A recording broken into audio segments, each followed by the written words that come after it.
in this video, you are going to get 7 steps on how to handle anxiety. Hey everyone, welcome back to my channel. If this is your first time here, my name is Britta and I am a transformational life coach. My goal is to help people overcome the things that are holding them back from being their best selves and living their life's purpose. I post twice a week, every Monday and Friday, so that way you can start out your week and end your week with uplifting words and things that'll just encourage you or help you through things that you're going through right now in life. If that subscribe button is still red, that means that you need to go ahead and hit it, and then hit that notification bell so you get notified for all my future videos. Now, I want to give a shout out from my last video, the I'm offended how to handle anger and offense video. I'll go ahead and put that up above here. But the Bay Area hiking guide said, "Thank you for another wonderful video, Britta. Any mental prep that can be done before the arrival of Thanksgiving with the in-laws or family. My family is rough at times and picks or pries a lot. It's hard to deal with.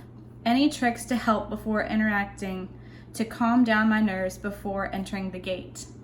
And I think that is actually a phenomenal question, so much so that I will be doing a video on that coming forward. But definitely thank you for your comment.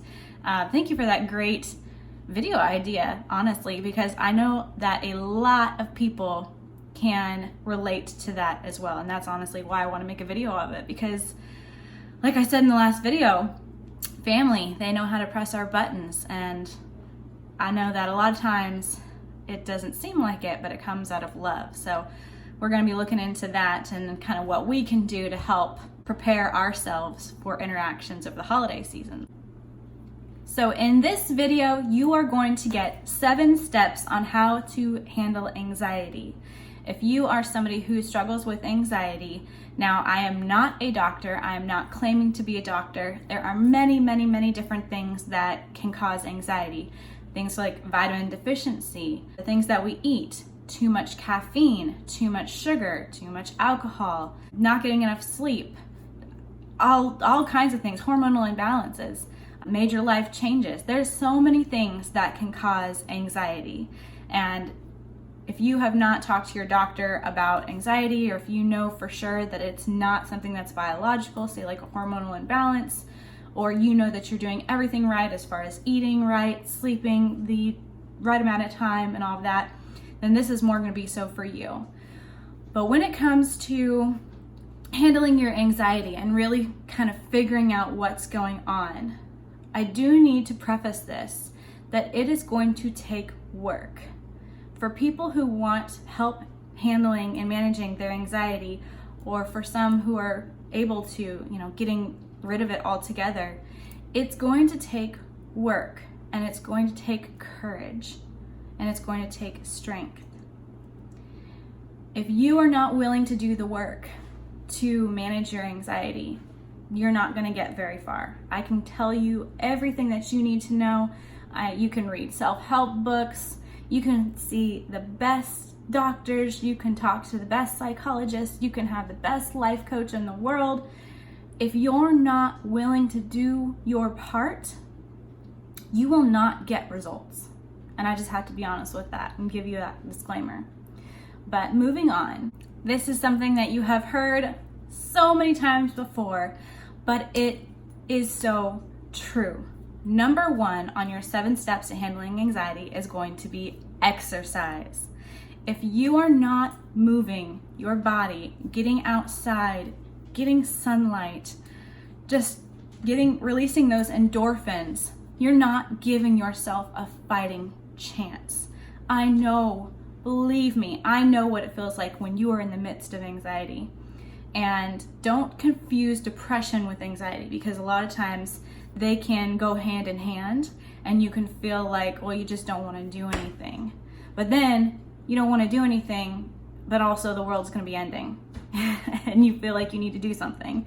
And it's a battle and a wrestle back and forth between what you should do, what you want to do, and what you feel like doing. And in the end of the day, you end up doing nothing, and then you hate yourself more for it, and then it feeds into depression. But this is where it said you've got to do the work. Everybody knows that there are days that you don't feel like doing anything. There are days you don't feel like working out. Now, am I telling you go hit the gym for 5 hours a day and kill it and crush it every single day, whether you want to or not? No. But you can manage 10 to 15 minute walks, even one time a week. If you are doing nothing right now and you haven't been doing anything for years, start with something realistic. Can you go for a 10-minute walk one day a week? Then after a month, make it 2 days a week.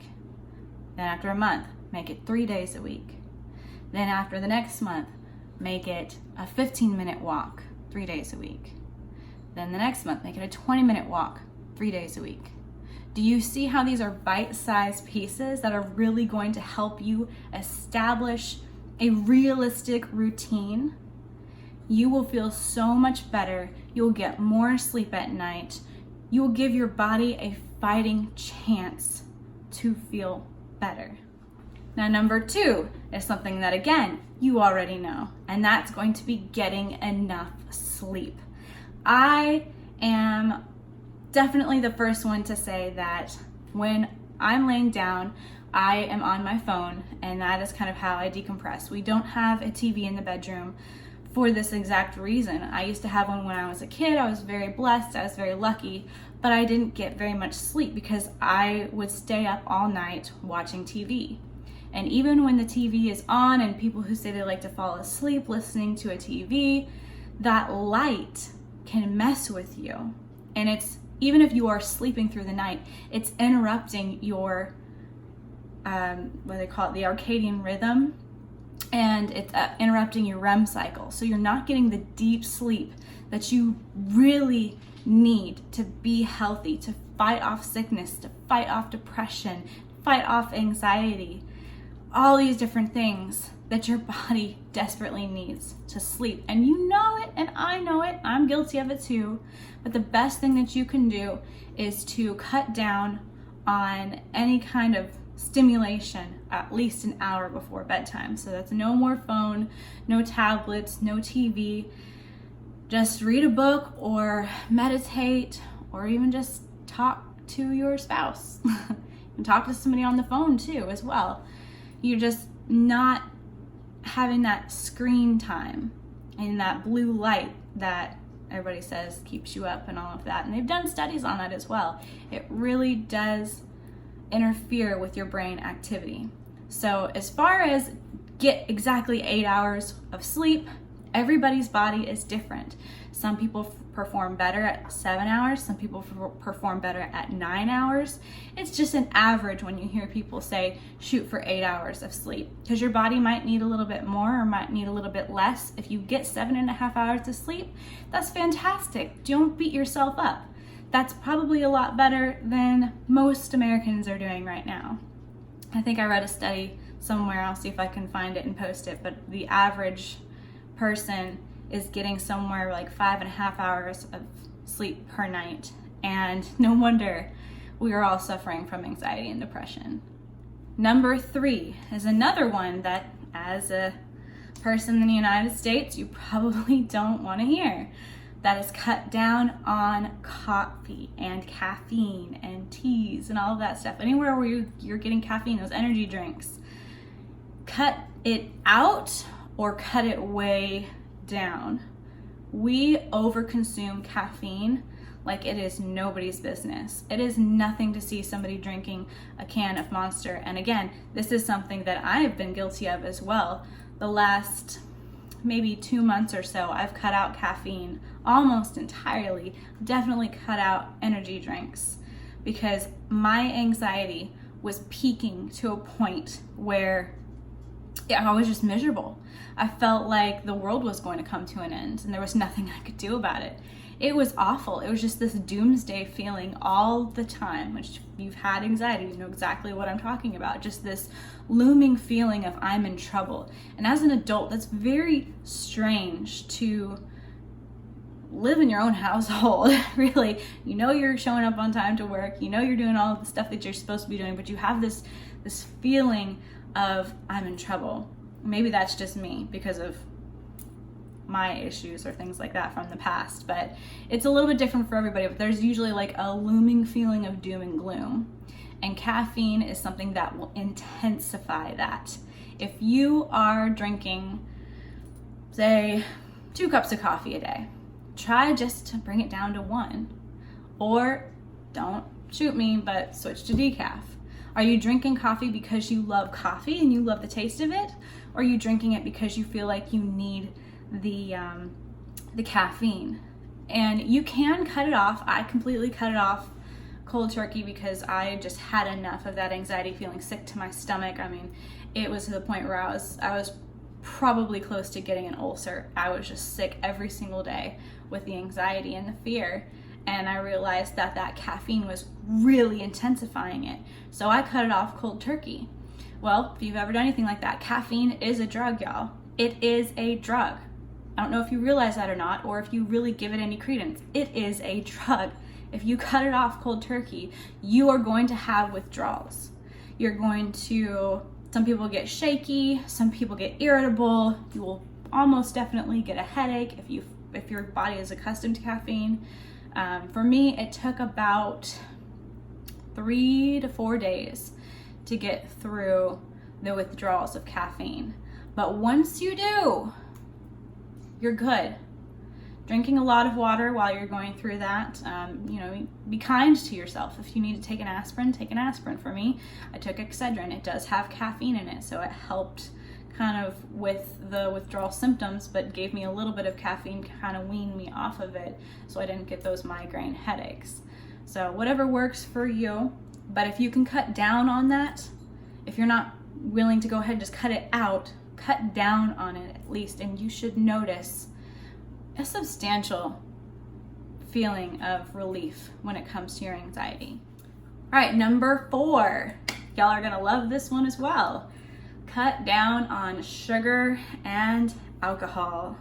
If you are drinking alcohol, guess what it does? It turns to sugar in your body. Again, that is another one. Both of those actually are also drugs. Sugar is very, very, very, very difficult if you are any kind of realistic person to cut out of your diet. It is in everything. And I'm not talking about natural sugar here. I'm talking about just added in, because unless you are somebody who is a devoted meal prepper, you are probably having something processed every single day, at least one item. And almost everything is gonna have either some sort of corn syrup in it, which is gonna be a sugar additive, or actual sugar, or some sort of sugar substitute in it for flavor, and that does you no favors. Again, everybody's probably seen the pictures out there where they compare your brain activity on sugar to your brain activity on cocaine, and it's almost the exact same picture.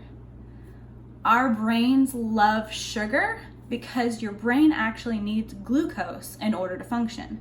You don't want to cut out sugar completely. Processed sugar, yes, you can cut that out. Natural sugar, no, your brain needs glucose in order to function. So that's why we love sugar so much, because your brain gives you these reward signals every time that you have something that is full of sugar, because your body's not really having to work hard to get the benefits from those calories that you're taking in. They are what we call empty calories. It doesn't require any functions from your body, and your body is all about that, because your body's like, I don't want to have to work hard, I just want this instant reward. You eat that ice cream, oh yes, you are going to get this reward system. Brain is saying, I'm happy that you did this. Your body is saying, oh my gosh, now we have 5 extra pounds, and you're gonna have back problems, and you're gonna have knee problems, you're gonna have digestional problems, and it's gonna spike your anxiety, and it's going to affect your depression, and hey, you can get diabetes, and it'll be great. But your brain just doesn't want to hear all of that. Your brain just wants those glucose calories, and that's why you get that reward system. Your brain will get tired of eating the same healthy food all the time, but your brain will never get tired of eating sugar. And it's just that built-in reward system. But your brain, as intelligent as our bodies are, your brain is not thinking about the wellness and the betterment for the rest of your body, okay? Your brain is just thinking about what your brain needs. So you are in control of your body. Think of your brain as like a toddler, okay? It's not evil, it's not bad, it doesn't mean any harm by it, it just knows what it wants, and that's all that it wants, and it doesn't want anything else. You are the adult. You are the adult of your body. You can overcome and tell your brain, no, you had too much sugar today, you don't need any more. If you can do it for your kids, you can do it for yourself. And that will also help so much when it comes to handling your anxiety, because it's another thing that spikes it. You know, there's so many side effects. So much cancer comes from sugar. So much cancer comes from sugar. More than anything else. I need y'all to understand this. The importance of cutting it either out if you can. If you can't, it is what it is. It is a very, very, very difficult thing to do because it's in everything, like I said. Just being mindful of what you're putting in your body. Cut down on your consumption of sugar. And if you don't know if sugar's in your food, what's the best way? You know the answer to this. What's the best way to find out if sugar's in your food? Read the labels. And I am not perfect. Like I said, we have 4 kids. Do you think my household would be peaceful if I did not let them have junk food every once in a while? I could be that mom. Sometimes I wish I was that mom. I wish I was strong enough to be that mom. But it's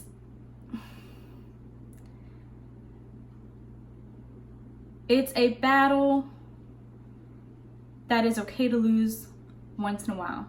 Because at the end of the day, it's everything in moderation. But it's extended consumption and overconsumption that becomes the problems later on in life. And so as a mother, I'm not going to say, okay, nothing at all. But I will say, here are the boundaries and here is why, because one day they're going to be out on their own. And if I didn't properly prepare them, how well did I do as my job as a mother? Now, again, that's not to get into this blame game here, but a little off tangent. Summary, try to cut down on sugar. It is so our enemy. It does not love us. All right, on to something a little bit nicer and happier. The 5th way that you can help deal with anxiety is to meditate or to breathe and just focus on your breathing. I know meditation is something that is kind of mainstream right now. Used to be more like, oh, this guru out here meditates, or this monk in the Himalayas meditates, but it's not really something that your average person does. But it's becoming a lot more mainstream as people are realizing the benefits that meditation can do for you. The benefits that it does for your brain, the benefits that it does for your productivity, the benefits that it does for your just overall balance and emotions. It is something that is really, I cannot express enough how helpful meditation is. It is something that you have to do intentionally, just like everything on this list, just like the beginning disclaimer that I had in this video. You have to be intentional. You have to choose to do this stuff, even if you don't want to. Now, should you force yourself to meditate if you don't want to? No, but meditation is also not necessarily what you're probably thinking that it is. You don't have to go sit on your floor cross-legged, put your hands like this on your knees and then hum, okay? That's not, you could do that if you want to, but you're not really going to get a whole lot of benefit of that if you're fighting it the whole time, because the whole point is to be present in the moment. Now, I've known people who, they call it walking meditation. It's literally you go for a walk and you're just aware of everything. You're aware of the breeze on your face. You're aware of the smell in the air. You're aware of your breathing as you're walking. You're aware of your body's movements. You're aware of what you hear around you. You're just very present in the moment. When you're present in the moment, you are forgetting all the thoughts that you had in your mind, all the scary things, all the fears, all the anxiety, all the frustration, all the anger, all of those things that are bombarding you, which is why you're watching this video right now, you can push aside when you're just present in the moment. I meditate when I wash the dishes. If I'm washing dishes by hand instead of putting them in the dishwasher, it just does something. It's a repetitive motion with my hands that I'm not having to think, and it frees my mind so that I can just kind of focus on one task and be present in that task and not be all over the place and get lost. So whatever meditation looks like for you, do what you want to do with it. If you're forcing yourself to do something that you hate to do, you're not going to stick with it, and you're not even going to get the benefit of it because you're going to be fighting in your head the whole time of, oh, I'm supposed to not be thinking. Oh, I'm thinking. Oh, I'm thinking again. I've been there. And you start to beat yourself up and you're like, well, what's the point of this? And then you don't want to do it again. So if at the very least, if meditation, you can't figure out any form of meditation that works for you, which I will be at the end of the video telling you how you can get your own free guided meditation from me. But if that's not something that you are at a place that you want to do right now, just focus on your breathing. You know how to breathe. You're alive. You've got this. Just in, hold it, out. And do that 5, 6, 10 times. It takes maybe 20 seconds. Reevaluate how you're feeling. It helps so much. Why isn't it something that we are taking advantage of more often? Now, step number 6 is going to be to understand that your feelings are real, but that doesn't make them true. Honor your feelings as they come up. When you are doing breath work, or you are doing meditation, or even just if you are in the midst of really intense anxiety attack, definitely breathe. Keep yourself breathing. You don't want to hyperventilate. But notice what is coming up. What feelings are there? And ask yourself, are you okay with allowing those feelings to exist? I know you're going to want to say no because you don't want to feel them. You want it to be over as quickly as possible. You want to feel at peace. It feels bad. It feels uncomfortable. It feels scary. You don't like it. You just want it to go away. But when you acknowledge that it's there, you are honoring that feeling, that emotion. You are giving it a voice and you're giving it attention. Now, you're not claiming it. You are not claiming it as your reality. Whatever that fear is, whatever that thought is, you do not have to claim it as truth. You can simply acknowledge that it's there. And by doing that, it sets you up to be able to let it go. But if you resist it, you try to bury it, and you're fighting and you're fighting and you're fighting, it might take a little bit longer. And you might be suffering for 20 minutes. 30 minutes. And you know, if you've had an anxiety attack before, that is hell. Sometimes, especially your first time having an anxiety attack, a lot of people think that they're having a heart attack. They think that they're dying. It is physically painful. So, wouldn't you want it to end faster? This is a way that is very helpful. It does not feel good. It does not. I'm not going to lie to you. But it does help it pass faster. Now, with the 7th step very much ties into the 6th step. With the 6th step, you are simply acknowledging that the emotions are there, and you're understanding that the emotions are real, the feelings are real, but it doesn't make them true. Now, with step number 7, what you're doing is you are observing where this is coming from. Is this feeling, is this thought anchored to a past trauma? Is it anchored to a past experience? Where is this feeling coming from?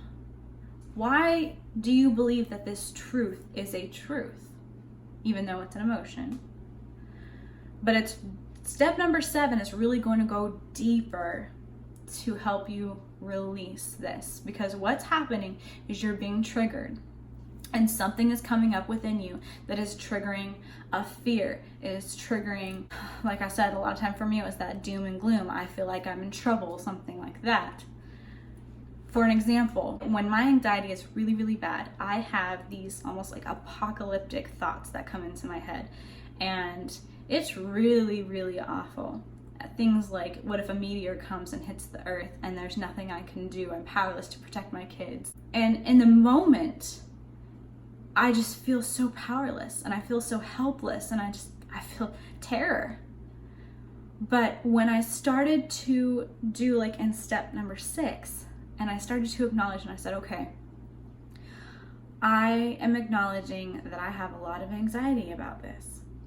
I am acknowledging that I have a lot of fear about this. Where is this coming from? And I would just sit and kind of see what comes up in my mind. And I was able to trace it back and trace it back and trace it back. And I said, okay, so my fear of an asteroid coming and hitting the earth and me being unable to protect my kids is coming from a place of control, that I need to control my life.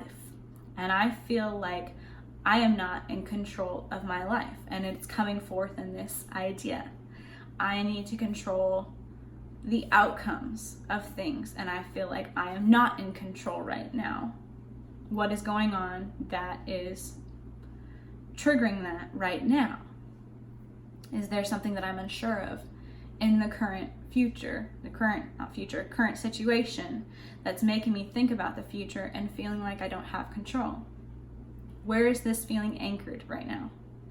Then I will find that and I will sit with it and I will evaluate that, and then I will say, okay, so this is coming up for me because before, in my past experience, which is what I have to go off of, my narrative, the story I've told myself, in the past, I had a similar experience to this, and in that experience, I did not have control over my life, and I did not have control over my circumstances, and I was very sad, and I was very angry, and I was not able to express that because it was not safe to express that anger at that time because I was not in control. There was not any safety for me, so I had to keep it bottled up, and I buried it. So now I have to honor that Brittany that experienced that. I have to give her a name, which, as you know, that's why I use the name Brittany instead of Britta. I have to give her a voice, which means this is where it gets really hard. Y'all, this is where the extreme value of having a coach comes into play, because I worked with my coach for almost a month before I was able to grasp the concept of where it was coming from, my control issues. And then I needed even more help and even more tools to help me get through it in a timely manner. Could I have done this on my own? Throughout years, I'm sure I could. But do we like to do things that cause ourselves discomfort? Or is it easier when you have somebody who believes in you, who can tell you, I've done this before, and I promise you the outcome is going to be so freeing and so rewarding and so healing, and they know what they're talking about because they've walked that walk, and they can help you get there too. So you can go ahead and you can dive into it, and you can take 3 months to get through it, or you can take 10 years or never to do it on your own.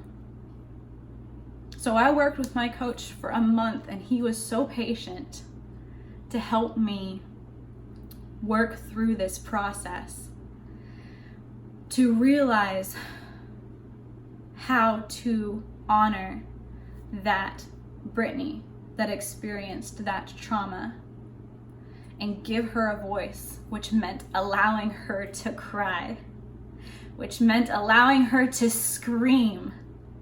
I went for a run one night and I screamed and cried and listened to my music blaring. I have no idea who heard me.